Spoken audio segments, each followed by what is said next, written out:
Então tá, então pessoal, boa noite a todos. Olha, muito bem-vindos os nossos R1 os novos que estão começando agora, muito bem-vindos os antigos também.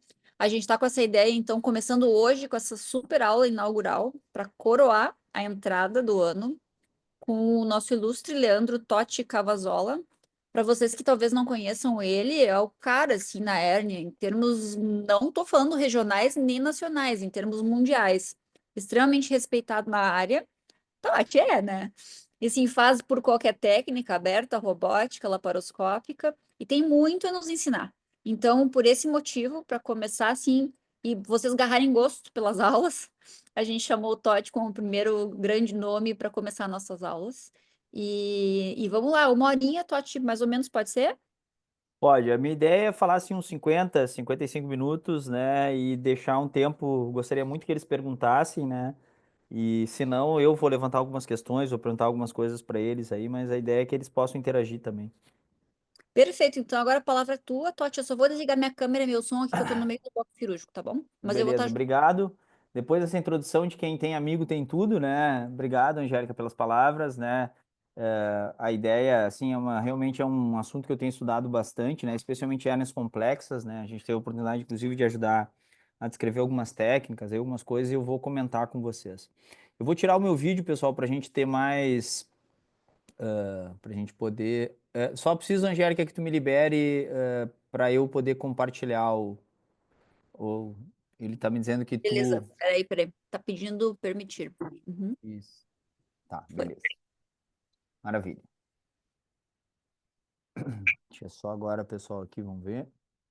Tá compartilhando a tela inteira. Só me digam aí se vocês estão com a minha imagem do agora. Peraí que ele tá pensando aí. Só um pouquinho. Tá pensando. Pensando demais até.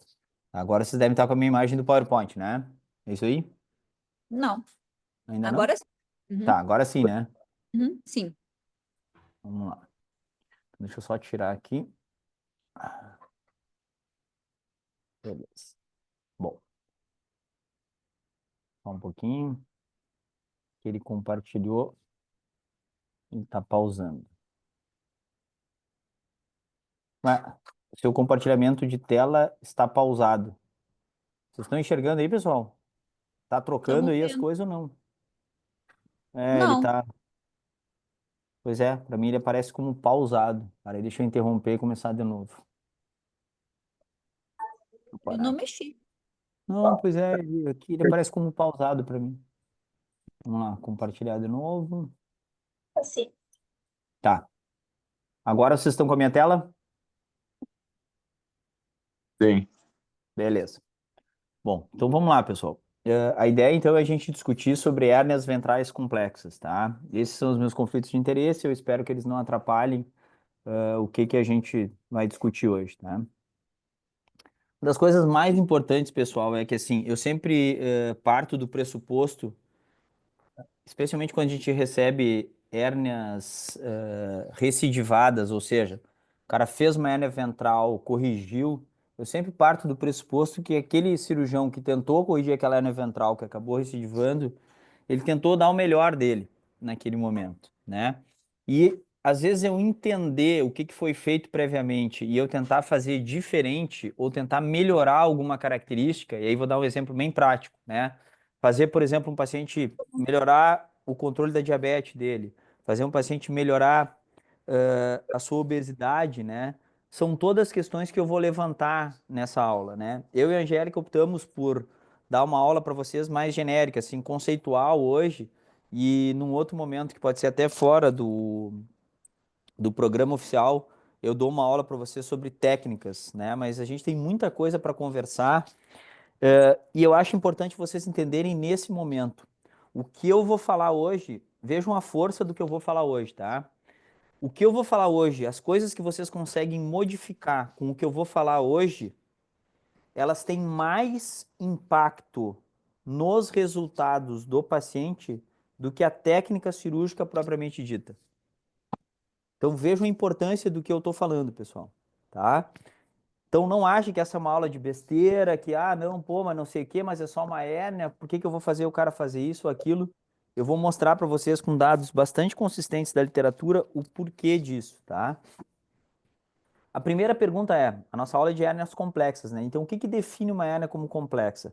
Tem várias Sim. coisas que podem definir uma hérnia como complexa, tá? Eu só vou pedir para a Rafaela tá com o fone aberto, tá? E eu não tô conseguindo derrubar ela aqui. Boa, tá?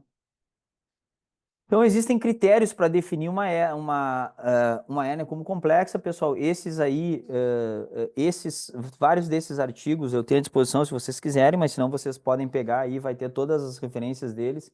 Vocês podem pegar e baixar no PubMed, né? Então, ó, existem critérios que estão relacionados com o tamanho e a localização da hérnia, tá? Então, hérnias muito grandes, hérnias acima de 10 centímetros, né? Nós vamos ver um por um, tá? A presença de contaminação, então, aquelas classificações de classe 3 ou classe 4, né? Eh, Defeitos completos com perda de substância da parede abdominal, por exemplo, no caso dos tumores desmoides, né? Músculos denervados, quando a gente fala em hérnia lombar, né?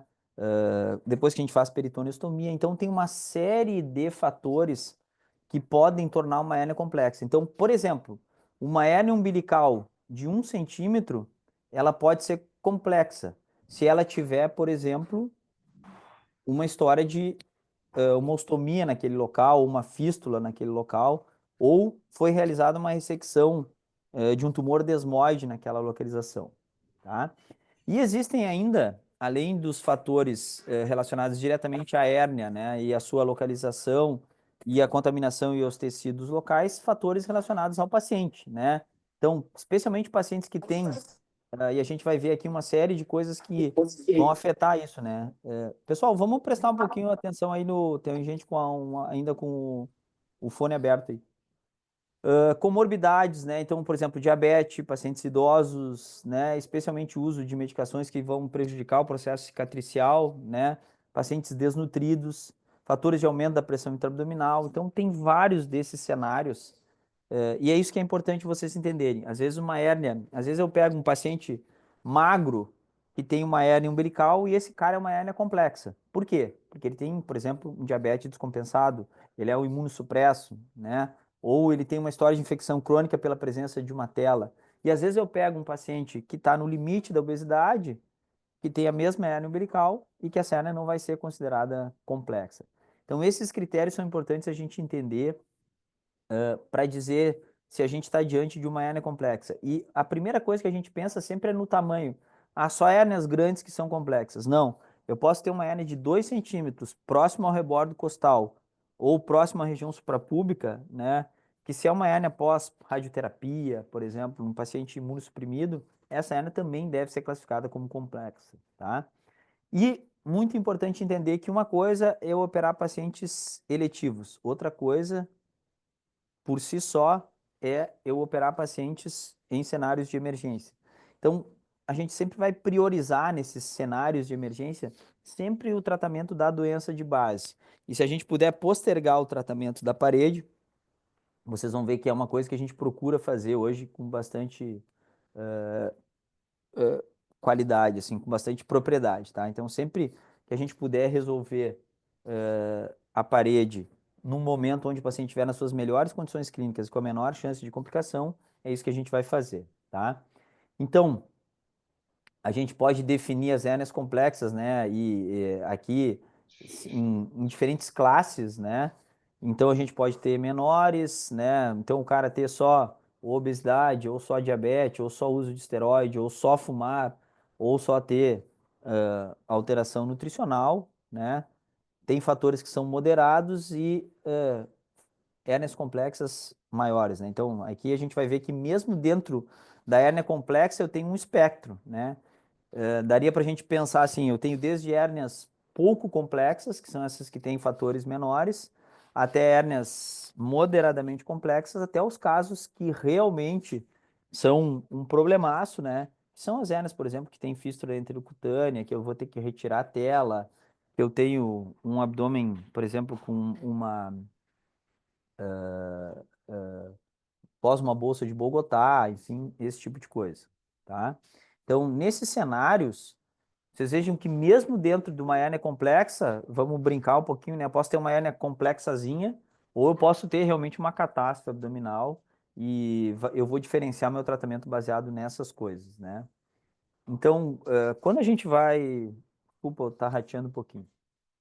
Quando a gente olha esses fatores, alguns fatores eu não consigo modificar. Por exemplo, não consigo modificar a idade do paciente, se ele é um imunossupresso que precisa obrigatoriamente, para evitar a rejeição de um órgão, usar um imunossupressor, tem fatores que eu não vou conseguir modificar. E aí eu vou aceitar aquele risco. Mas eu pensar que esse risco tem influência no desfecho e tentar mitigar o problema, isso vai me ajudar a ter uma resposta melhor no meu procedimento. Então, a gente vai começar pelo fator mais importante, tá? Que é a infecção. Antes da gente chegar na infecção, esses pacientes que vêm para nós, se eu tenho uma hérnia incisional, me parece óbvio vocês entenderem que ele fez uma incisão prévia, né? Então, eu entender o que aconteceu previamente, a sequência de eventos e o porquê que esse cara apresentou uma hernia incisional, a despeito de eu saber que qualquer incisão, por melhor que a gente cuide do paciente, ele pode ter em torno de 10%, né? Então, entender tudo isso aqui, ó, a história cirúrgica prévia, qual foi a cirurgia que ele fez? Foi uma cirurgia de câncer, ele teve complicações pós-operatórias. A gente sabe que só a infecção de ferida operatória já aumenta em 50% a ocorrência de uma hernia incisional, né? Então, esse entendimento da história prévia me ajuda a entender em que condições esse paciente está chegando e com o que eu vou ter que me preparar.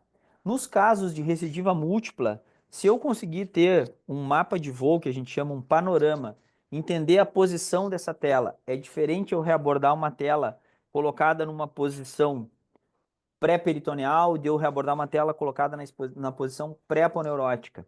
Isso me ajuda, inclusive, a tentar oferecer novas técnicas que envolvam zonas virgens de tratamento. Por exemplo, o que é muito comum na minha prática diária? Eu recebi pacientes que fizeram a terceira, quarta, a quinta recidiva de uma técnica onlay, que é a colocação da tela no espaço pré-aponeurótico, né? Será que eu fazer uma sexta correção on-lay vai servir para esse paciente? E isso eu mato só na história prévia, né? Sem fazer nenhum exame. Tendo acesso às descrições cirúrgicas ou conversando, alguns pacientes mais orientados, eles vão saber se eles fizeram a cirurgia e se colocaram tela ou não, e eventualmente vão saber se é não, o doutor botou em cima do músculo, vocês acham que não, mas às vezes os pacientes têm esse discernimento. Então, entender o que aconteceu nesses pacientes, né?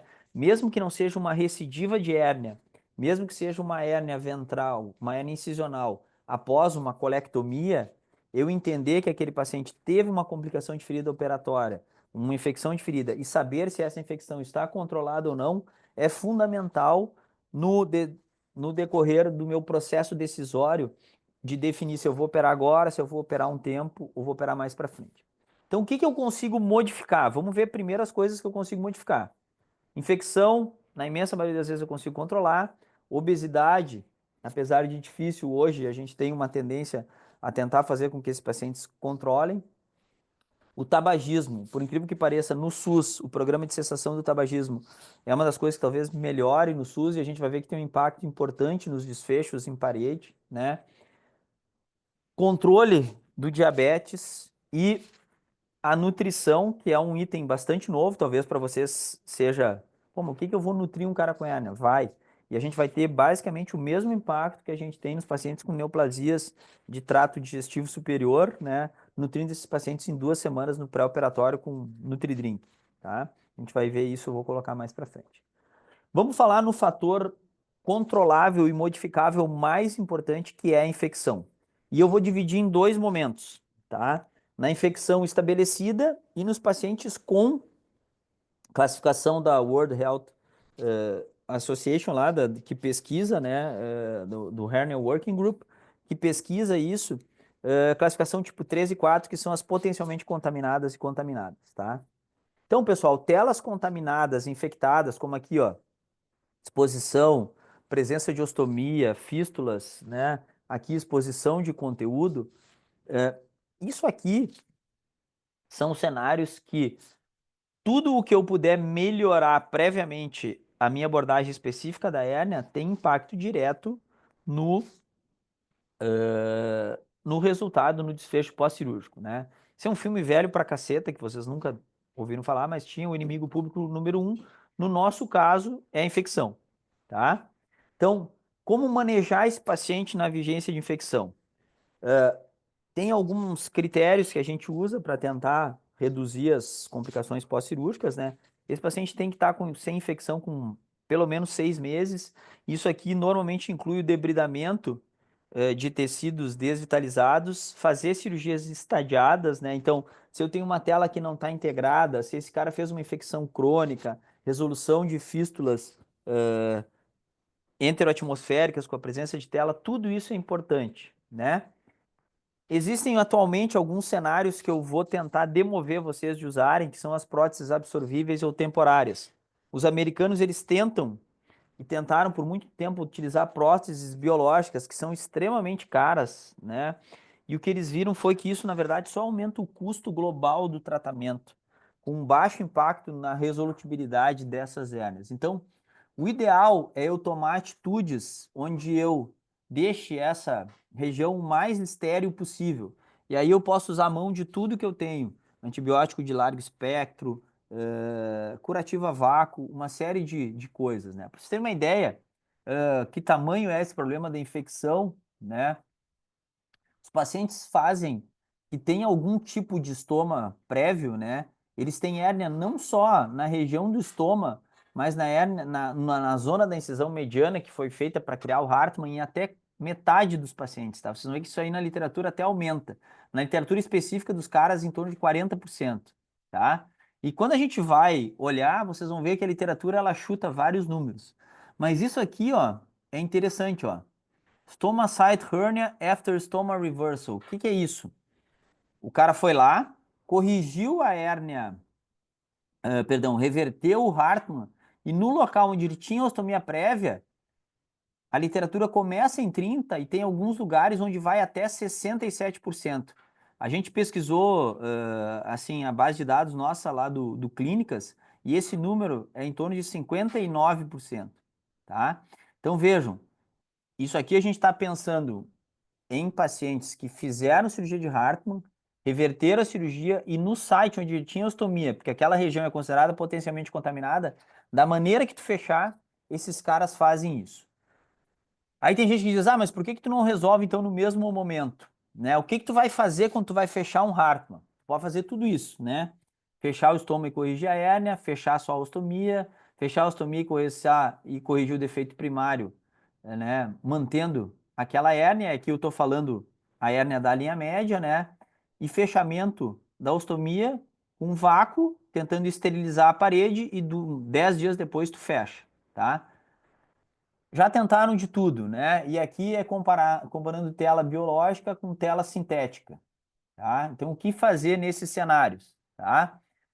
Vocês vejam que as telas sintéticas, eu não gosto dessa palavra, mas elas performam muito pior a longo prazo do que as telas sintéticas, né? E, na verdade, elas criam um outro problema porque elas geram uma resposta inflamatória local que torna a cirurgia mais difícil, né? Então, se vocês repararem, existe uma redução no risco, né, quando a gente usa tela sintética. Mas, o que acontece, né? Na verdade, vocês vão ver que quando eles comparam, né, nenhum fator de complicação de ferida operatória foi melhor nas telas biológicas comparado com as telas sintéticas. Então, vejam bem, as complicações de ferida foram semelhantes, tá? Só que a tela sintética teve muito menos recorrência, tá? E ela é infinitamente muito mais barata, tá? Então, teve um desfecho melhor. Mas quando fazer isso, né? Eu vou colocar para vocês que a nossa preferência sempre é fazer isso de forma estadiada. Existe agora as telas sintéticas absorvíveis. Essa aqui eu não tenho, né? Vocês viram lá que um dos meus conflitos de interesse é com a com a BD, que faz a Phasix, né? Que é essa tela que está começando a mostrar resultados melhores, mas precisa ser ainda muito bem estudado, né? Então, a diferença dessa tela é que ela é reabsorvida em 52 semanas, né? Por um processo um pouco diferente. Bom, a gente definiu que é melhor usar a tela sintética. E nós estamos falando aqui, vou lembrar para vocês, que é o dia a dia da imensa maioria de vocês, né? São pacientes, então, ou pós Hartmann, que vocês têm que reverter, que tem hernia incisional e que tem hernia no sítio da ostomia, e quando fazer o reparo concomitante. Olha só o que isso mostra, ó, bem interessante, né? Ocorre é, um índice de complicações, né? Nesses cenários de complicações de ferida operatória no follow-up, né? Ele é bem interessante, né? Ele vai em torno de 12%, tá? Até alguns cenários onde ele vai a 30%. Então, tem alguns cenários que os caras justificam fazer numa vez só. Todo mundo fala que é factível quando a gente vai olhar as meta-análises, né? Mas isso aqui é em cenários onde eu tenho uma equipe especializada em defeitos da parede abdominal. Para nós, meros mortais, por que fazer em dois tempos, tá? Então vamos lá, ó. Isso aqui, ó, são trabalhos mais pé no chão, mostrando o que acontece em termos de complicação quando a gente faz a correção do Hartmann e a correção da hérnia, tá? E quando a gente faz só a correção do Hartmann. Vocês vejam que é muito menos complicações de ferida operatória e tem bastante trabalho na literatura mostrando isso. Então, quando a gente pega, isso aqui eu gosto dessa base de dados da Dinamarca, porque essa base de dados da Dinamarca, ela pega cirurgiões de diferentes habilidades, isso aqui é muito mais vida real do que um ensaio clínico randomizado, tá, pessoal? Então, o que que eles mostraram, né? De novo, eles mostraram um índice de complicações e de recorrência, né, muito menor quando o cara faz só a cirurgia do reparo de hernia incisional. Quando tu acrescenta existe praticamente o dobro de recorrência, sem contar as complicações de ferida operatória, tá? Então, se vocês repararem, os pacientes ficam mais tempo, né? Fica o dobro do tempo aqui e são mais vezes reoperados quando vocês comparam com a literatura, tá? Quando vocês comparam com pacientes que fizeram só a correção da hérnia incisional, tá? Então, do ponto de vista prático, né, existe uma tendência atual na literatura, vejo que são artigos mais novos, né? Então, tu tem mais chance de ter mais tempo os pacientes internados, aumenta o índice de recorrência e tem mais complicações, sugerindo então que o estoma devem ser feitos em procedimentos separados. Isso pode ser feito na mesma internação, pessoal. O que a gente faz às vezes é aquilo que eu comentei com vocês. Faz a reversão do estoma, faz um fechamento provisório da parede, usa um curativo a vácuo. Na semana seguinte, 5 dias, vingou o estômago de vocês, dá para fazer a correção da hérnia ventral. Não precisa esse paciente ter alta e voltar, porque a gente sabe que eles não voltam, né? Então vejam, ó, quando a gente compara, né, pacientes que fizeram a hérnia, ó, olha a incidência de complicações quando comparado com os pacientes que só fizeram a correção do estômago, tá? Então, existe sim uma. Vejam, aqui é quase 4 vezes mais, tá? Então, do ponto de vista prático, né? Hoje existe uma tendência que a gente faça nessas doenças que são extremamente prevalentes e vocês vão ver muito no ambulatório, a gente faça em dois momentos, tá? E vejam, ó, que a correção da hérnia como fator de risco isolado, ó, vejam que ela aumenta em 6 vezes quase a ocorrência de complicações pós-cirúrgicas e recorrência, tá? Então, é bem importante a gente entender, tá? Não devemos fazer na mesma. Bom, mas e como prevenir ou como evitar infecções nos nossos pacientes em geral? Existem algumas coisas interessantes, né? Então, isso aqui na nossa realidade é complicado usar mupirocina nasal 2% é difícil, né? Também, os nossos pacientes, se eles tomarem um banho com aquelas esponjas de clorexidine no pré-operatório, é complicado, né?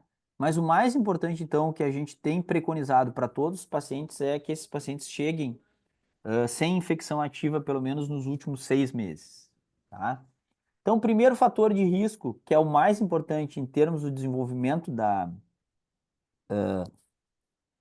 das complicações no pós-operatório de hérnia ventral, e aí levando em conta, como eu mostrei bem aqui, recorrência e complicações de ferida, é a infecção. O segundo é a obesidade, tá? O obeso, vocês já devem ter ouvido o Descartes, o Bigos falar isso aí, né?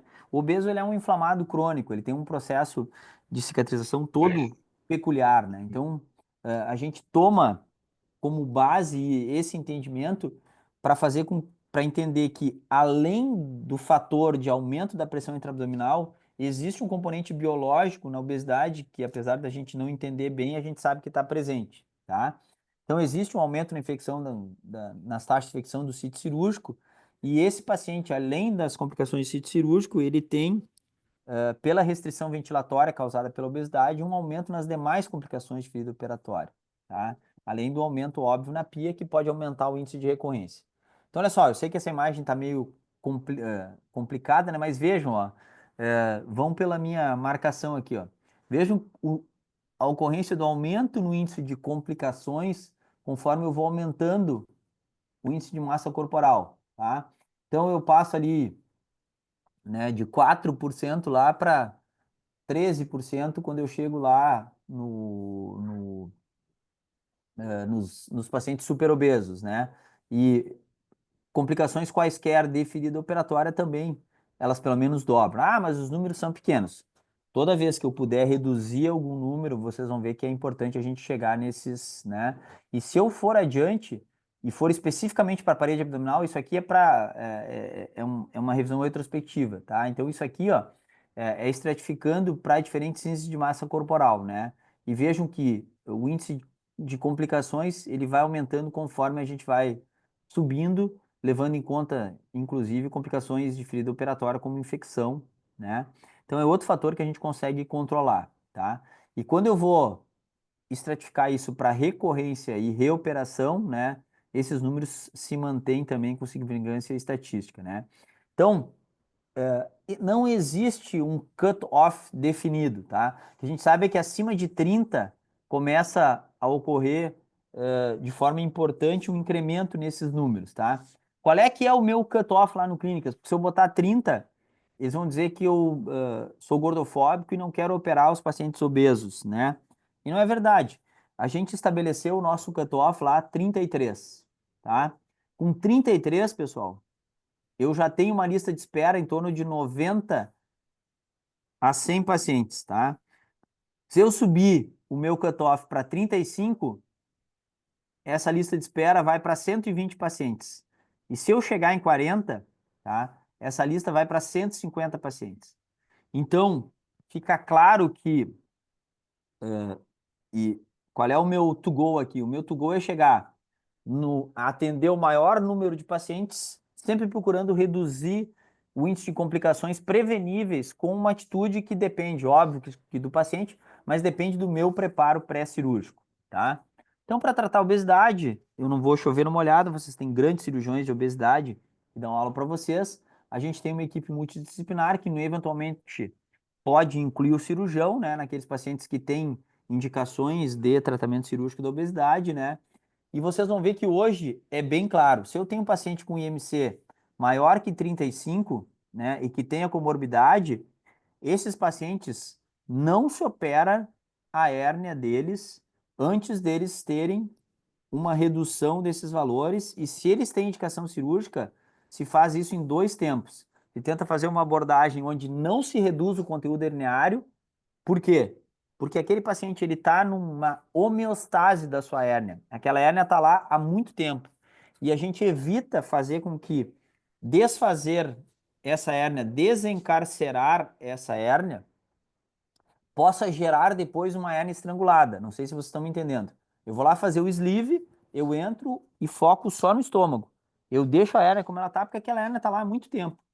E aí eu vou lá e faço o sleeve, esse paciente perde peso, depois eu opero ele, porque se eu desfizer esse encarceramento e não tomar nenhuma atitude em relação à hérnia, eu posso transformar uma hérnia que está cronicamente encarcerada numa hérnia estrangulada, tá? Então, já vimos dois fatores, né? Começamos com infecção, já vimos obesidade, e agora a gente vai ver um terceiro fator, que apesar de alguns trabalhos mostrarem ser controversos na literatura, tem bastante literatura para mostrar que sim, a sensação do tabagismo tem efeito na microcirculação e tem um efeito nos desfechos de parede anterolateral. O tabagismo altera, né, uma série de enzimas, né, tem uma ação especialmente na degradação do colágeno, né, e pela alteração na microcirculação, ele pode levar a hipoperfusão e uma maior incidência não só de necrose, mas de hipoperfusão. Isso pode gerar translocação bacteriana e contaminação local, né? Então, tudo isso aqui vai resultar numa maior índice de complicações, especialmente complicações infecciosas do sítio cirúrgico, tá? Então, isso não é novo, isso aqui é de 2012 já, né? Então, quando a gente pega e vai estudar, a gente vai ver que a razão de chances, né, ela vai aumentando de forma bem importante, né? Quando a gente pega pacientes que têm e que não têm, né? E especialmente quando eles ajustam valores para outros fatores de risco, né? Como obesidade, como diabetes, né? Esse número ele acaba ficando bem importante, né? Então vejo, infecção de sítio cirúrgico quase dobra, né? Necrose de pele, deiscência de ferida dobra, né? Então a gente tem bastante literatura para justificar o controle do tabagismo, tá? Esse aqui é o NISQIP, que é um programa parecido com aquele da Dinamarca, só que como os Estados Unidos são muito grande, né? Eles não têm como ter o mesmo número de cirurgiões que eles não podem obrigar todos os cirurgiões a colocar os seus dados numa base de dados, então esse é um programa de melhora de qualidade, tá? E o que que eles mostraram? Né, algumas coisas interessantes, né? As complicações e a morbidade, né? Quando a gente vai ver pacientes que têm ou que não têm uso do cigarro, tá? Então, se vocês repararem aqui, a chance ela aumenta quase pela metade aqui de ele ter uma complicações de ferida operatória e de ter qualquer morbidade, né? Aumenta em 40% aí. Então, é bem importante a gente entender esse tipo de impacto, tá? Isso aqui é específico para hérnia ventral. Qual é o nosso to go, né? Esses pacientes têm que parar no mínimo 4 semanas, idealmente acima de 8 semanas, porque existem alguns artigos que mostram que tu pode eventualmente entre 4 a 8 semanas ter até um processo de estimulação ciliar e tu aumentar a secreção no pós-operatório, ter mais tosse. Então, lá no Clínicas, o meu to go é para 8 semanas, tá? Não dá para dizer pro cara, ó, tu tem que parar de fumar e volta aqui, tem que ter ajuda multiprofissional, pessoal, tá? E como eu falei, o programa de cessação do tabagismo no SUS funciona bem, tá? Eles têm como repor isso e é muito importante entender. Isso aqui é a nova praga que a gente tem, isso aqui deveria ser banido do planeta, mas infelizmente não é. Ele é muito mais aditivo e gera os mesmos problemas, tá? Os carcinógenos são piores, pessoal. Então, não, mas só uso vape. É muito pior, tá? Então, nós estamos indo para o quarto item, tá? A gente viu infecção, obesidade, tabagismo. Agora a gente vai ver o diabetes, tá? Então, a gente tem alterações do processo cicatricial, especialmente se o paciente tem alterações glicêmicas a longo prazo, que a gente consegue medir através da hemoglobina glicada. Ele perde a capacidade de fazer uma cicatriz adequada, forma menos fibroblasto e tem menos quimiotaxia, inclusive para responder às infecções, tá? Então, ó, vejam que quando a gente tem, o cutoff de hemoglobina hoje é em torno de 6, ó, a gente começa a aumentar os índices de recorrência, ó.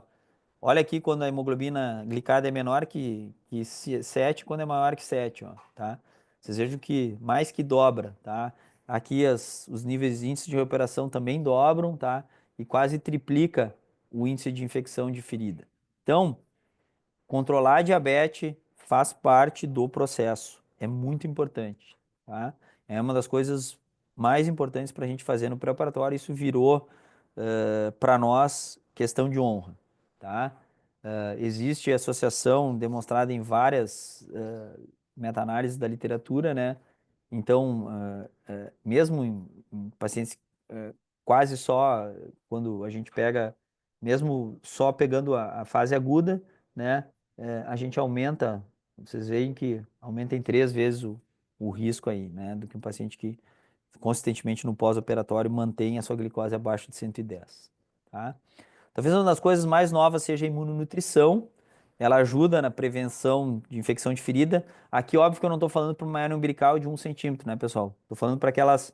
Lembra que eu dividi as hérnias ventrais em 3 tipos, né? As menores, as complexas peronomútil e as muito complexas. Nessa transição aqui é onde a imunonutrição vai funcionar, tá? Então, tem trabalhos mostrando que a suplementação, seja só com arginina, seja, né, mostra uma redução de eventos infecciosos, né, no length of stay, tá? Então, tem bastante coisa mostrando para isso. E um suplemento tipo esse aqui, não tenho nenhuma relação com a Johnson, né? A gente usa isso de forma rotineira em pacientes com neoplasia e agora a gente tem usado ou tentado usar, é difícil conseguir no SUS, né?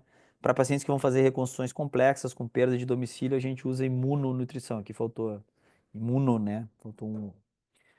A gente estimula esses pacientes a fazer exercícios físicos pré-operatórios. Pô, Totti, mas vem cá, o cara tem uma hérnia ali. Se ele for bem orientado pelo educador físico ou pelo personal trainer, ele pode fazer. Existem resultados conflitantes, mas para a hérnia parece que essa reabilitação é interessante. Como é que eu consigo mensurar o meu impacto dessas coisas? Então, olha só. A gente tem uma maneira objetiva de mostrar para vocês e para o paciente que essas coisas funcionam, tá?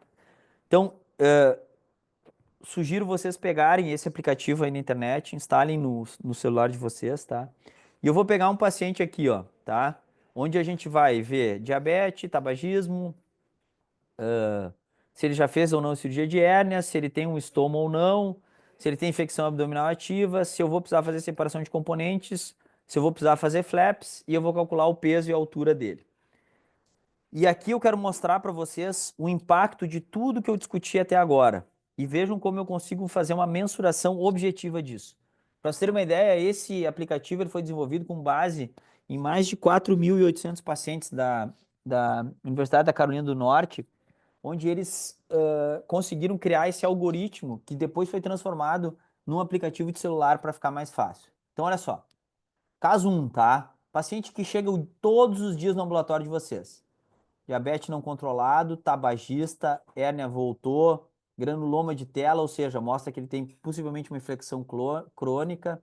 Eu não vou precisar fazer flaps, mas esse paciente eu vou precisar usar uma técnica de separação de componentes, que é uma técnica onde eu preciso fazer secções na musculatura para permitir avançamentos musculares. É uma técnica que demanda um conhecimento anatômico bem elaborado, nós vamos falar em outro momento com vocês. Mas esse cara tem um IMC de 40. Vamos calcular o CIDR dele, ó. Calculando, usando tudo aquilo que eu mostrei para vocês, ó, o CIDR dele deu um potencial de complicações de 86%. Isso aqui são os custos que valem para os Estados Unidos, tá? Para nós eles não valem. Mas se a gente reparar aqui, ele vai gastar $20.000, né? Se dentro do hospital e todo follow-up, $17.000 e 40 mil em follow-up. Esqueçam isso aqui, tá? Foquem nesse número. Agora vamos fazer o seguinte, ó. Vamos pegar esse mesmo cara, ó. Vamos controlar o diabetes. Vamos fazer ele parar de fumar. Eu não consigo desfazer a recidiva dele, então aqui ele continua igual. Eu vou tirar os granulomas dele, vou tratar ele 6 meses. Ele vai seguir sem necessitar flaps cutâneos, tá? Mas, como ele perdeu peso, ele caiu para 34, eu perdi gordura visceral e eu tenho mais espaço dentro da cavidade abdominal para que o intestino dele volte para dentro. Eu tenho maneiras de mensurar isso, vou mostrar para vocês depois, tá? E ele não vai precisar fazer a separação de componentes. Vou voltar para mostrar o número para vocês. 86%. E aqui são os fatores que eu modifiquei. Pessoal, eu não encostei nesse paciente. Ah, Totti, tu debridou os granulomas, beleza. Mas eu não escolhi nenhuma tela, eu não escolhi nenhuma técnica, eu não fiz absolutamente nenhuma atitude definitiva em relação à tela dele. E sem eu botar a mão nesse paciente, eu reduzi em 4 vezes o índice de complicação deles. Só fazendo isso aqui, ó. Controlando o diabetes, controlando o tabagismo, controlando a infecção, que a gente viu que é o fator mais importante, fazendo ele perder peso e, com isso, fazendo com que ele não necessite fazer a separação de componentes. Então, por isso, pessoal, que eu optei, junto com a Angélica, por dar essa aula hoje e não uma aula de técnica. Porque não existe nada. Eu posso botar uma tela de ouro, eu posso botar uma tela revestida com homoduplação, com lipolase, que eu não baixo o índice de complicações de 86 para 22. E sem encostar no paciente, qualquer um de vocês em qualquer área cirúrgica, antes de encaminhar para a equipe de cirurgia definitiva, pode conseguir esse tipo de resultado. Então a mensagem aqui é o seguinte: ah, eu não estou na equipe de hérnia. Cara, não preciso mandar esse cara desse jeito para a equipe de hérnia. Eu posso encaminhar ele para uma equipe clínica, eu posso melhorar ele e encaminhar ele assim para a equipe de hérnia, tá? Olha que interessante, ó. A cessação do tabagismo, ela reduz em 20% só per se o percentual de complicações. Claro que esse não é um número cru, né, pessoal? Então, ele reduz, por exemplo, de. Se eu tenho paciente que tinha chance de 20%, eu baixo para 16%. Não sei se vocês estão me entendendo. Isso é matemática, né? E a hemoglobina glicada, para cada meio ponto, ele reduz em 7% o índice de complicações. Agora, olha que legal. O índice de massa corporal, para cada 5 pontos que eu reduzo o IMC, ou seja, se eu reduzo de 40 para 35, eu reduzo em 40% o percentual de complicações. Então, se era um cara que tinha 20% de complicações, eu vou reduzir para 12% a ocorrência de complicações nesse cara. Então, realmente vale a pena fazer essa otimização pré-operatória que eu mostrei para vocês. Bom, eu fiz tudo isso, mas ainda eu quero melhorar, chegar na minha cirurgia melhor ainda, entendendo melhor a minha hérnia. Como é que eu faço isso? Eu vou trabalhar com exames de imagem. E aí a gente criou um negócio muito legal que chama um relatório chamado DECOMP, tá? O exame para estudar a hérnia ventral é tomografia. Esqueçam o resto, tá? Ressonância é bom, a ecografia depende muito do observador. Tomografia é o exame, pessoal, tá? Então, ó, eu tenho que identificar tudo isso aqui, ó, que a gente vai ver, ó, tá? Eu tenho que identificar se existe um ou mais defeitos, o tamanho dos anéis, como é que tá essa musculatura, se tem denervação ou não. Vou ensinar para vocês o que é o índice de Carbonell. Eu tenho que ver o saco e o que tem dentro. Presença de telas prévias, loss of domain ou perda de domicílio, né? Eu tenho que entender o que são esses dois itens. Então a gente vai ver tudo isso, né? E eu consigo, de uma tomo para outra, ver se o que eu estou fazendo na minha parede abdominal está funcionando ou não. E eu crio isso aqui, ó, que a gente chama, pessoal. Eu crio um mapa de voo em relação ao meu reparo herniário, tá? Eu vou saber onde é que eu vou estar, pessoal. Isso aqui é muito importante, tá? Como é que a gente fez isso? Então, baixem esse artigo, tá? Esse artigo está muito legal. É um artigo que leva em conta várias coisas: o defeito, o conteúdo, a musculatura, e aí a gente leva em conta tamanho, tudo, tal, e os eventos prévios. Ou seja, entender qual foi a cirurgia, se teve infecção, se a denervação gerou atrofia ou não. Então, o decomp, né, a gente vai ver aqui, ó, o defeito. O que que a gente vai ver no defeito? A gente vai ver onde é que ele fica, se ele classifica ou não essa hérnia como complexa ou não. Então, por exemplo, se ele estiver perto de defeitos ósseos, ele já é por si só uma hérnia complexa, a despeito do tamanho. Eu vou medir também o tamanho, e é importante saber que lá no artigo a gente explica como medir, ó, porque assim, ó, vocês estão vendo que aqui eu tenho 3 defeitos, tá? Não adianta eu considerar essa área aqui como uma área normal, pessoal. Para mim, o defeito herniário, ele é todo isso, e a Sociedade Europeia de Hérnia nos ensina, tá? E o tamanho do defeito é desde essa borda até essa outra borda aqui, ó. Esses tecidos que tem aqui no meio, não tem por que eu imaginar que eles não tenham a mesma doença do colágeno do que o resto que gerou as hérnias, tá? Então a gente aprende a fazer essa classificação da Sociedade Europeia de Hérnia. Isso é em relação ao defeito, tá? Então a gente calcula tudo isso. Depois a gente vai para o conteúdo. O conteúdo a gente vai estudar uma série de coisas. A gente vai ver se existem vísceras, se só tem gordura. Isso aqui vai nos permitir entender se eu vou ter uma dificuldade técnica maior, se eu vou ter um risco maior de lesão. Inclusive a gente pede para que seja feita essa tomografia em valsalva, porque às vezes a gente vê esse conteúdo se ampliar ou reduzir quando a gente faz a manobra de valsalva, tá? A gente vê então se é redutível ou não e a gente vê se existe alguma complicação. Vai ver se tem estrangulamento, encarceramento, se existem sinais de suboclusão crônica. Tudo isso a tomografia consegue nos mexer. A musculatura, ela nos ajuda a entender aquela equação que eu falei para vocês. O que é a equação de Carbonell? A equação de Carbonell diz o seguinte, ó. O DW a gente chama de defect width, tá? E o RW é o rectus width, tá? Então, o Carbonell diz que para hérnia aberta, para eu saber que eu vou conseguir fechar a parede com uma hérnia, com uma técnica retromuscular, sem precisar de técnicas de separação de componentes ou sem precisar de botox, ele diz que o somatório do meu reto tem que ser maior do que o tamanho do defeito. Então, um exemplo bem prático. Se eu tenho um defeito de 5, o somatório do meu reto tem que ser maior do que 10, tá? Para robô, ele viu que esse número é menor ainda, tem que ser em torno de 1,4. O que ele quer dizer com isso? Que se eu tenho um defeito aqui de 5, né, eu vou ter que ter pelo menos uns 12, 14 centímetros de somatório de reto para saber que eu vou conseguir fechar esse abdômen sem usar nenhuma técnica de ampliação da cavidade. Então vejam o quanto de informação a tomografia nos dá. E eu vou medir esse reto aqui, ó, tá? Eu vou pegar e vou medir, os próprios software me diz, eu vou medir o tamanho do defeito, né? E tudo isso depois eu calculo, tá? Então eu consigo fazer toda essa medição. E definir se há perda de domicílio ou não é quando eu tenho um conteúdo maior do que o saco herniário, um saco herniário, perdão, um conteúdo da hérnia, maior do que aquela cavidade abdominal vai comportar.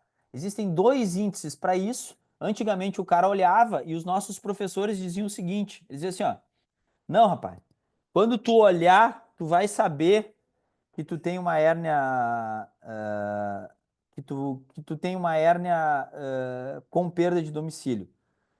Hoje a gente tem dois critérios. Esse índice de Sabah, que ele calcula o volume da hérnia aqui e o volume da cavidade abdominal, e ele diz que a perda de domicílio é quando o volume da hérnia é maior que 20% do volume total da cavidade. A gente prefere usar, não só porque é um brasileiro, mas porque é melhor, maior do que isso. A conta do Tanaka é melhor. O Tanaka desenvolveu esse método aqui, ó, tá? Então o método Tanaka tu mede, ó. Esse aqui é a área, o volume, perdão, da hérnia, né? E esse aqui é o volume da cavidade.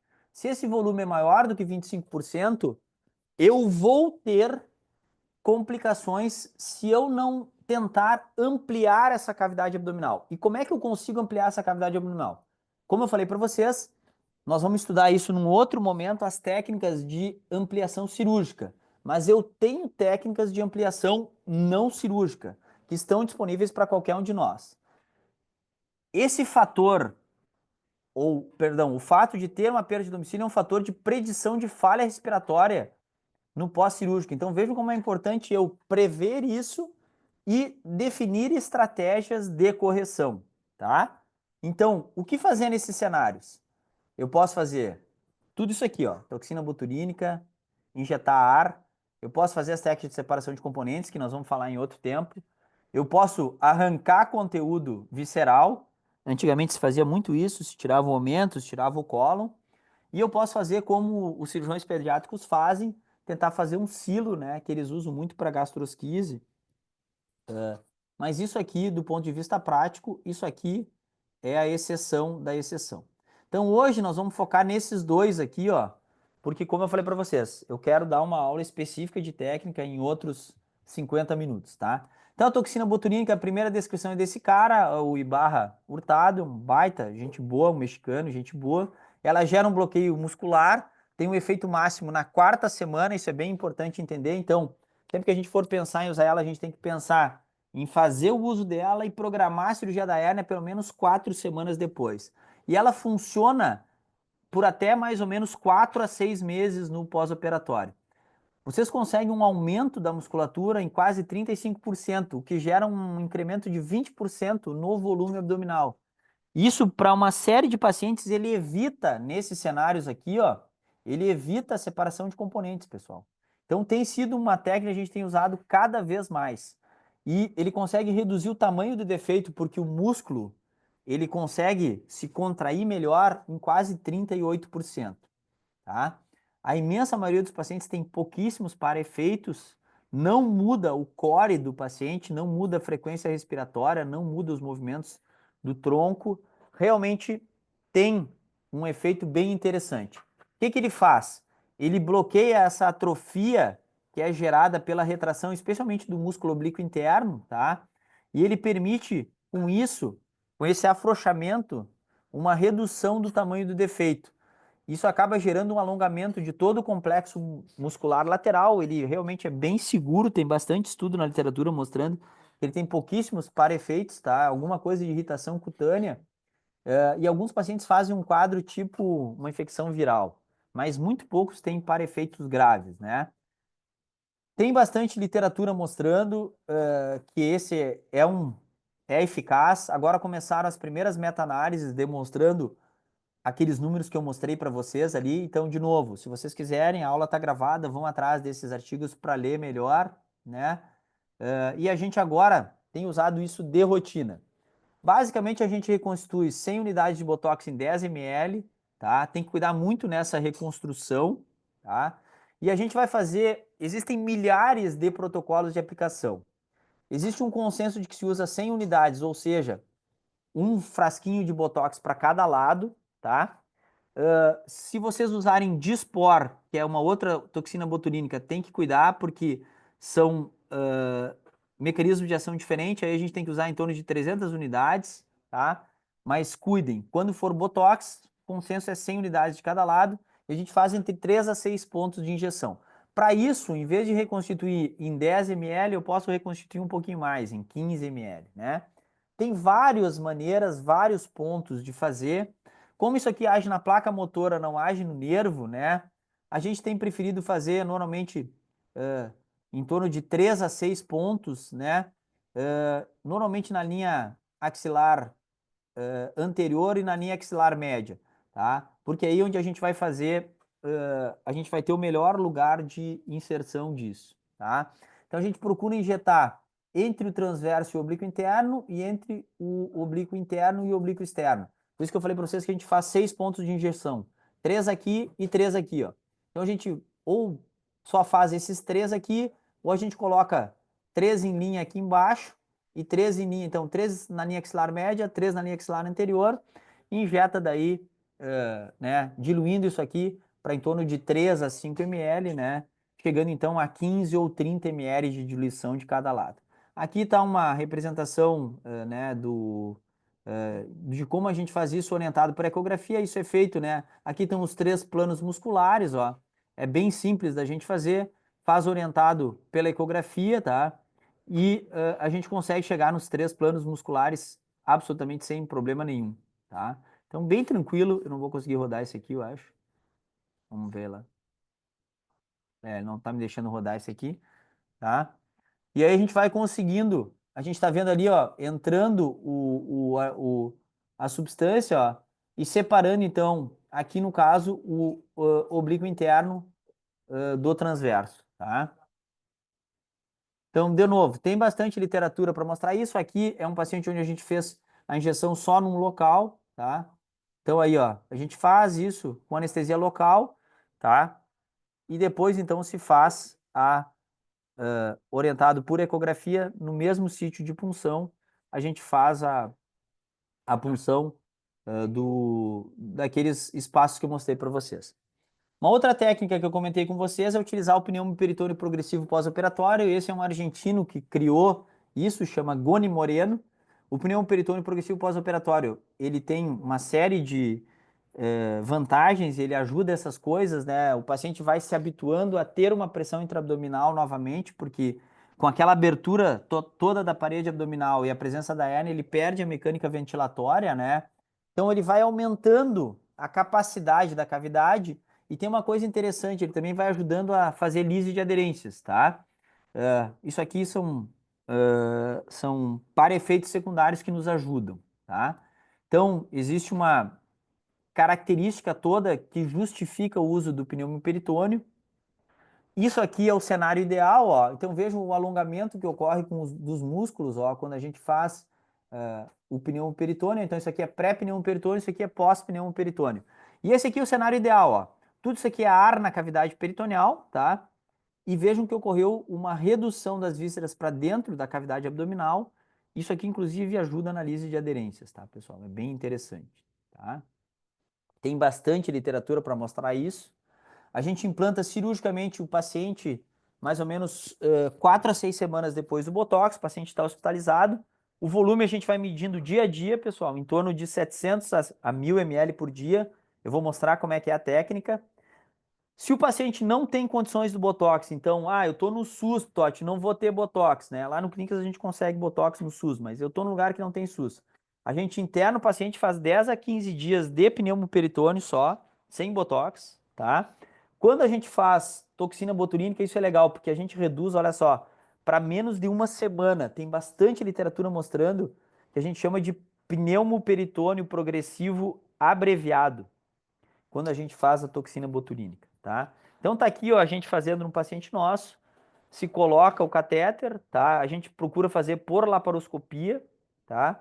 E depois que coloca, ó, a gente faz uma incisão com uma ótica de 5 e faz a punção sob visão direta, esse paciente fica insuflando com um catéter de 3 vias, tá? Então ele passa disso aqui, ó. Esse é um paciente que tinha uma hérnia ínguine-escrotal gigante, ó. Vejam que todo o delgado dele estava aqui embaixo. Então a gente criou espaço na cavidade abdominal para poder devolver esse conteúdo para lá. Como é que é a insuflação, pessoal? O paciente sentado, tá? Usa uma dânula de 3 vias. O paciente tem que ter algum grau de desconforto. O que eu quero dizer com isso? Ele tem que começar a ter um pouquinho de dor na mecânica ventilatória para a gente ter a ideia de que os músculos estão stretching, né? Que ele está esticando a musculatura. Se o paciente começar com dispneia importante, a gente para, esvazia um pouquinho e anota o volume diário, pessoal. O volume diário, como eu falei, é bem variável. Na imensa maioria dos pacientes é em torno de 700 a 1000 ml. Tá? Por quê? Porque existe uma absorção natural do reto peritônio e do próprio peritônio, né, para esse volume. Então é natural, é esperado que ao longo dos dias eu precise fazer isso. Em um mundo ideal, esse é o nosso cenário. Junto o Botox com o pneu peritônio, e é isso que a literatura tem mostrado, tá? Ele reduz a morbidade quando a gente usa o Botox associado, né? Especialmente em termos de mecânica ventilatória, tá? Ele melhora, do ponto de vista prático, uma série de parâmetros, inclusive ventilatórios. Bom, aí vamos lá. Eu peguei aquele meu paciente lá, fiz tudo que vocês falaram, tudo que a gente fez. Controlei a infecção, controlei, fiz ele parar de fumar, controlei o diabetes, reduzi o peso dele, fiz botox, fiz pneumoperitônio, preparei direito, vou operar, agora não é mais comigo. Olha que bacana, ó. Então, você já deve ter ouvido falar do ERAS, né? Que é um protocolo de Enhanced Recovery. Existe protocolo para controle glicêmico e alimentação e mobilização precoce no pós-cirúrgico, tá? Isso também melhora os desfechos, ó, quando usa o ERAS e quando não usa o ERAS. Então, ó, o cara ganha um dia de tempo para voltar à dieta líquida, ganha um dia e meio de voltar à dieta regular, mas olha que bacana, ó, reduz em 2 dias o tempo de internação, tá? E vejam que o percentual de pacientes que ficam menos do que 3 dias, né? É bem importante quando se usa o protocolo ou não e diminui o índice de readmissão, todos com valor estatisticamente significante. Então, sim, vale a pena também implementar esse protocolo. Eu espero que na aula de vocês ali existam esses protocolos de Enhanced Recovery. A gente tem usado de rotina e tem visto esses pacientes terem um resultado melhor no pós-operatório. Eu demorei uns minutos a mais do que eu queria, mas é importante a gente entender que otimização dos pacientes definitivamente melhora os defeitos, especialmente em hérnias complexas, mas também nas hérnias mais simples, tá? Eu vou repetir, mais do que qualquer intervenção cirúrgica ou de qualquer tipo de cirurgia, o que eu mostrei para vocês hoje tem mais impacto na redução de complicações do que qualquer mudança de técnica, do que passar a operar com um machado e ir para o robô, pessoal, tá? Conhecer o paciente que eu vou operar, ter ideia da história prévia, fundamentar os exames de imagem, entender aquele relatório que eu mostrei para vocês, reconhecer quando eu tenho que usar técnicas de ampliação da cavidade, né? E aí, se eu tiver isso disponível, botox e pneu peritônio, se não, me preparar para a minha cirurgia. Se eu não tenho isso aqui, eu vou me preparar para fazer uma separação de componentes. Não é o ideal? Não. Talvez eu aumente a morbidade, talvez eu aumente, mas eu estou numa outra realidade, tá? Combinar ambas é o cenário ideal, e se não, a gente vai ter um outro encontro para eu discutir isso com vocês, né? Por isso que eu botei, daí já é uma outra aula. Convido todos vocês, pessoal, a participar do Congresso Brasileiro de Hérnia. Quem se interessar, a gente tem desconto para estudantes. São 3 dias, incluindo os cursos pré-congresso, que são no dia 5, tá? De muita discussão, gente do mundo inteiro, né?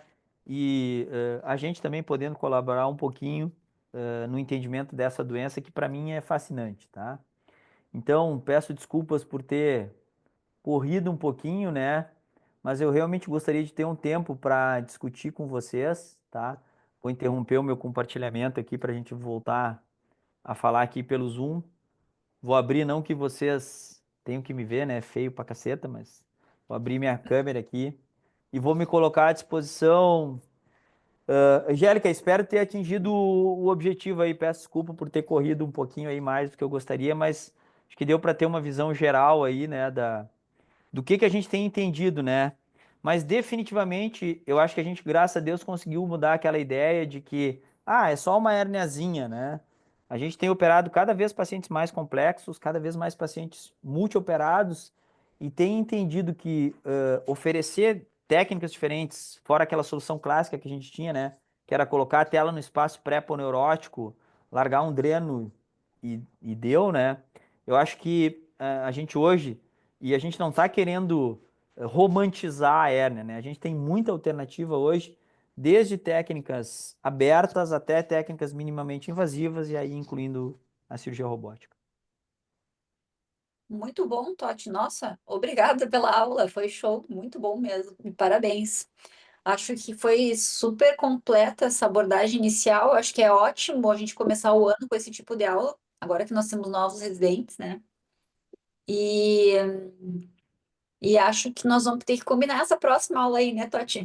Complementar. Acho que ficou um gostinho de quero mais aí, sabe?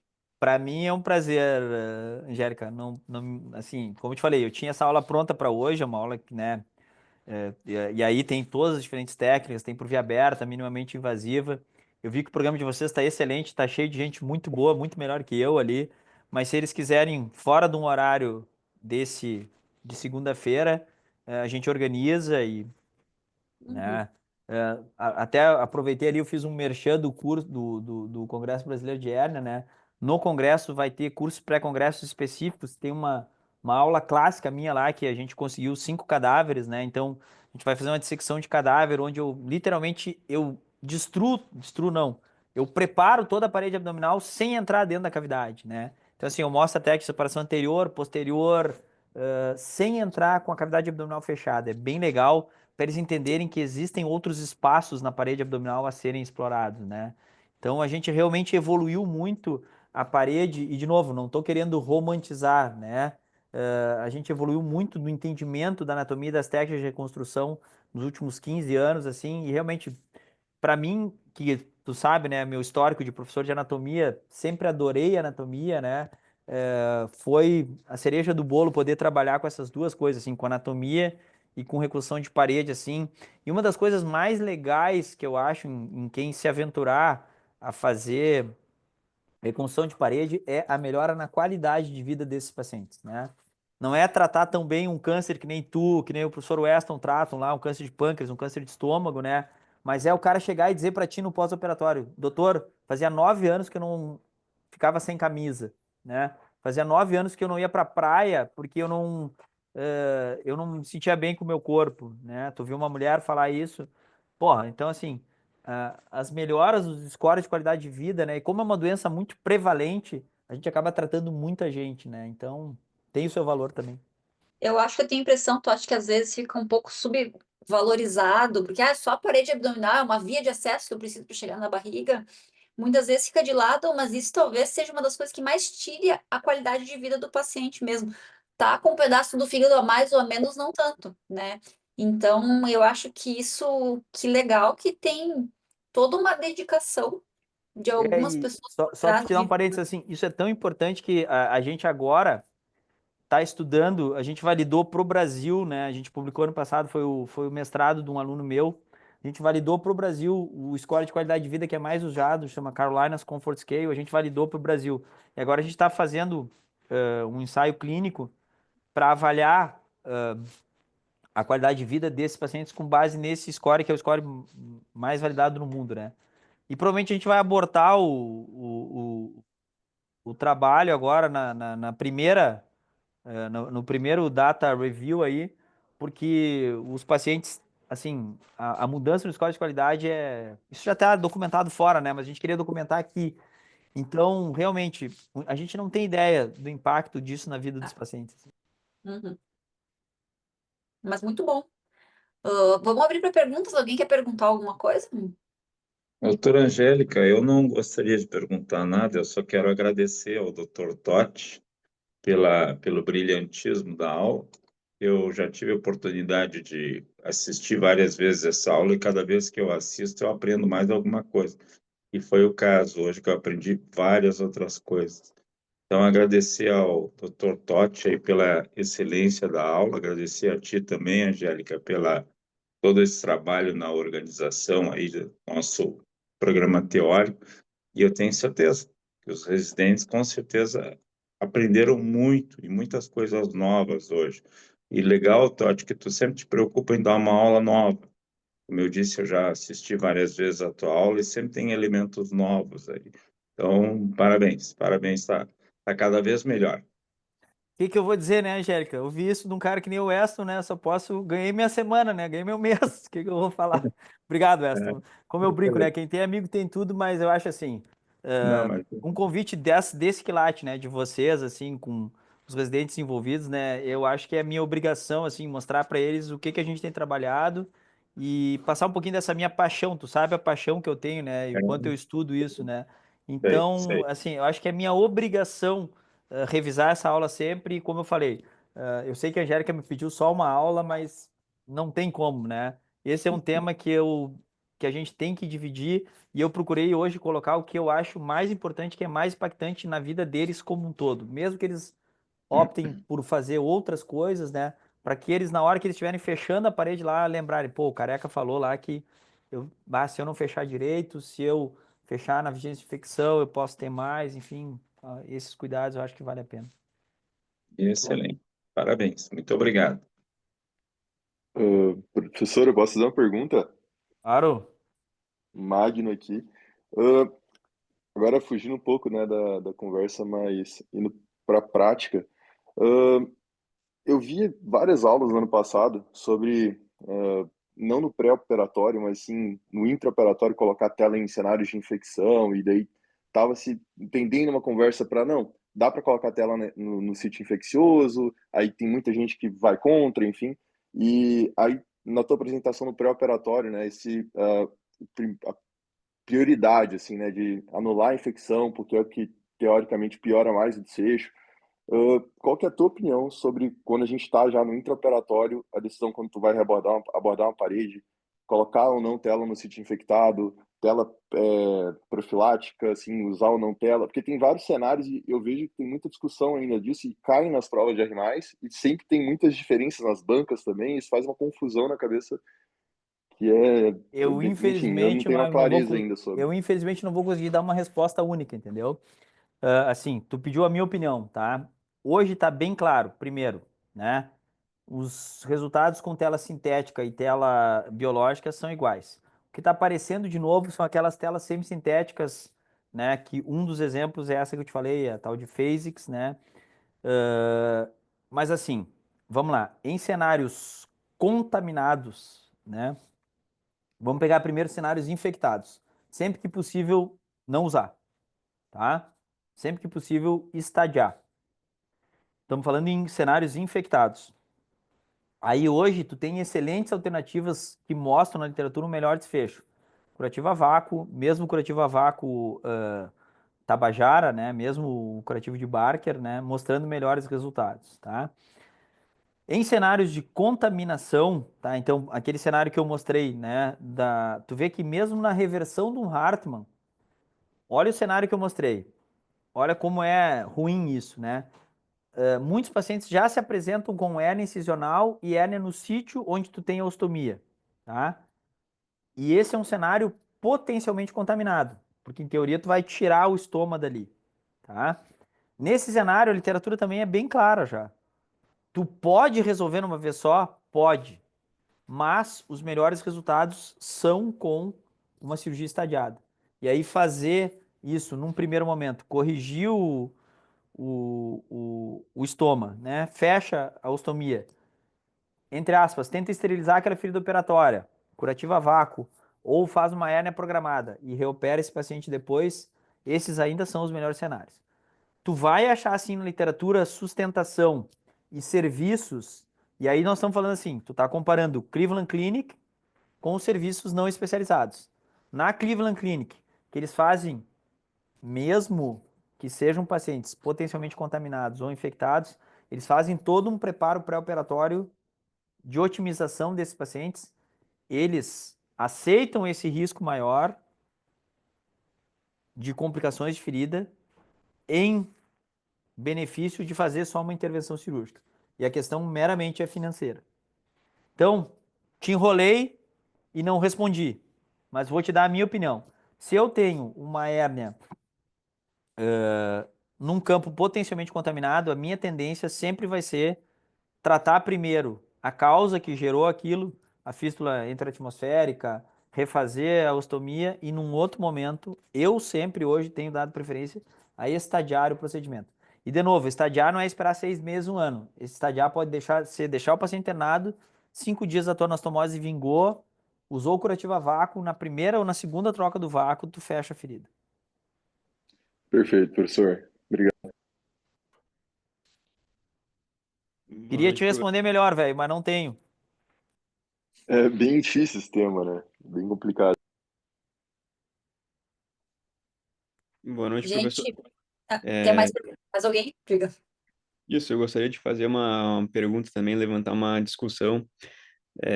Agora, complementando aí o que o Magno já levantou, em relação a infecções, né?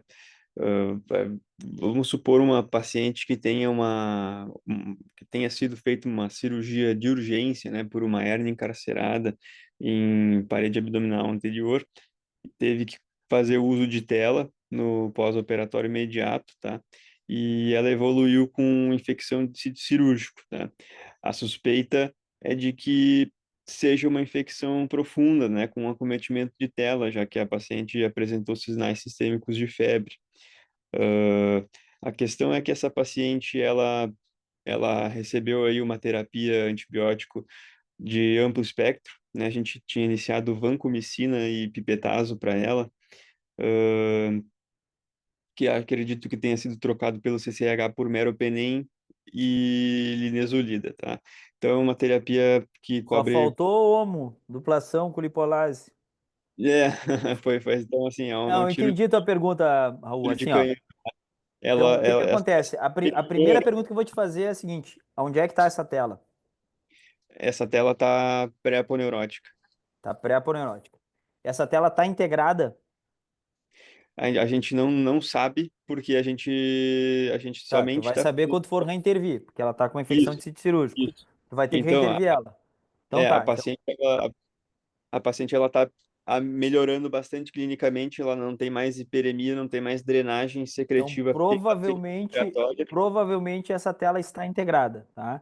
Então, esse é um caso onde provavelmente vocês operaram uma paciente num cenário potencialmente contaminado, que se optou pela característica dela corrigir, e isso a gente faz direto, por exemplo, quando tu consegue, aí que é um problema, por isso que eu te perguntei onde é que está a tela, entendeu? Porque se tu consegue isolar a tela da região onde está ocorrendo o processo, vou te dar um exemplo bem prático.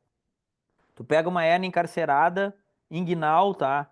E tu consegue reduzir aquele cólon ou aquele delgado que está sofrendo, tu não precisa ressecar ele e tu faz uma TAP. Tu entende que tu tá com um espaço que é virgem de tratamento, que é o espaço pré-peritoneal?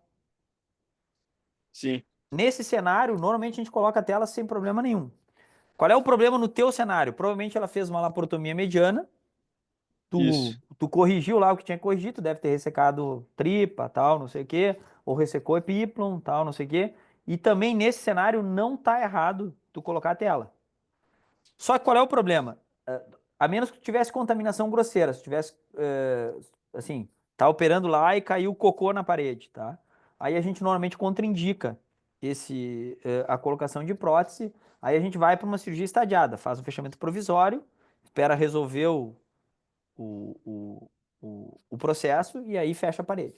No teu caso, tu optou por colocar uma tela no espaço onlay, que é o que a maior parte das pessoas fazem, tá?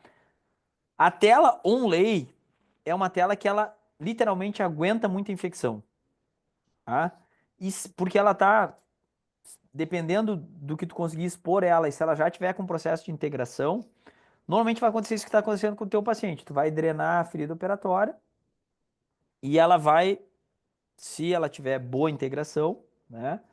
Se a tela conseguir, se a infecção acontecer depois que o processo de integração já começou, tu vai ter uma possibilidade de manter essa tela. Mas assim, minha sugestão, se vocês tiverem que reabordar essa paciente, tá? Tudo que for tela que não tiver integrado, tu debrida. E tem gente que é mais radical que eu. Vai lá e arranca toda a tela, bota a curativa a vácuo e volta num outro momento. É, Provavelmente esse caso só tá dando certo, primeiro, pelo espaço que a tela tá. Se fosse uma tela intraperitoneal, não ia dar certo nunca. Essas telas revestidas, todas elas, a gente tem obrigação de tirar. O espaço retromuscular, apesar dele ser melhor vascularizado, ele, do ponto de vista de manutenção da infecção, ele é mais difícil. Normalmente a gente tem que ser mais agressivo, tem que drenar ele, se a gente quer tentar manter a tela. Tem que, às vezes, até usar radiologia intervencionista para drenar ele, eventualmente até tem uns caras que preconizam, que eu acho a mesma coisa que usar água benta, usar antibiótico tópico ali no local. Mas o fato é que esse teu caso provavelmente está evoluindo bem, primeiro pela posição da tela e segundo provavelmente pelo grau de contaminação intraoperatória que não foi demais, entendeu? Então, é, a, existem sim tentativas da gente tentar manter essa tela presente. a Totti, discussão que a gente deixa eu está te tendo, perguntar. a Fala, fala. discussão que a gente está tendo entre a equipe, essa infecção está sendo bem controlada, né? Porém, a minha opinião é de que após o término do antibiótico, por ter formado biofilme na tela, por ter infecção na tela, essa infecção volte a acontecer. Tá, E mas por aí, que que tu acha que tem biofilmes? Deixa eu entender se ela está evoluindo bem, se a tela, se a hérnia está drenando, se o líquido está sendo drenado para fora e se a tela integrou. porque o antibiótico ele vai tratar o tecido, né? O tecido, então, que é o tecido subcutâneo, o tecido de Por pele, isso a isso aí. minha pergunta, Raul, se a tela integrou, se a tela está integrada, entendeu? Esse processo ele já aconteceu. Essa infecção aconteceu quantos dias de pós-cirúrgico? Se eu não me engano, foram 30 dias pós-operatório. Ah, então talvez o teu biofilme, talvez tua tela já tivesse integrada, entendeu? Sim. O mais provável que vai acontecer é que se forme uma infecção crônica aí, que tu daqui a um tempo vai ter que, isso vai começar a fazer uns sinos, entendeu? E tu tem que drenar. Não sei com o que que vocês fixaram a tela, né? Mas especialmente se foi. E é interessante isso, o comportamento biológico do fio do prolene é diferente do fio Vitril. da malha da tela, não da malha da tela. O granuloma que o prolene faz pelo espaço que fica, é muito comum os pacientes terem uma tela de polipropileno, ela está bem integrada, e antigamente a gente usava muito porque não tinha fio monofilamentar, a gente usava muito o Prolene em vez do PDS, né? E aí esses caras faziam granuloma no fio, mesmo sendo do mesmo material que a tela, entendeu? Então, tem que Sim, ver como esse teu paciente vai evoluir, tá? Ele tem grande chance de virar uma infecção crônica de tela. Mas sim. isso, se tá evoluindo bem agora, eu acho que tu É, tem que apostar nisso. o plano por enquanto seria suspender o antibiótico e por 4 dias observar laboratorialmente como é que ia Por ficar quanto clinicamente. tempo vocês estão tratando? Fechou 8 dias de antibiótico hoje. Não, cara, Tem que ser, aí, vamos a lá, gente tem que ser faz muito mais, pela, né? Ainda mais se é um lei, tem que ser pelo menos 3 semanas, tá? E tem que sim. ter uma documentação de que esse espaço tá bem drenado, Uhum. entendeu? Agora, Senão eu já vou te responder, vai infectar certo.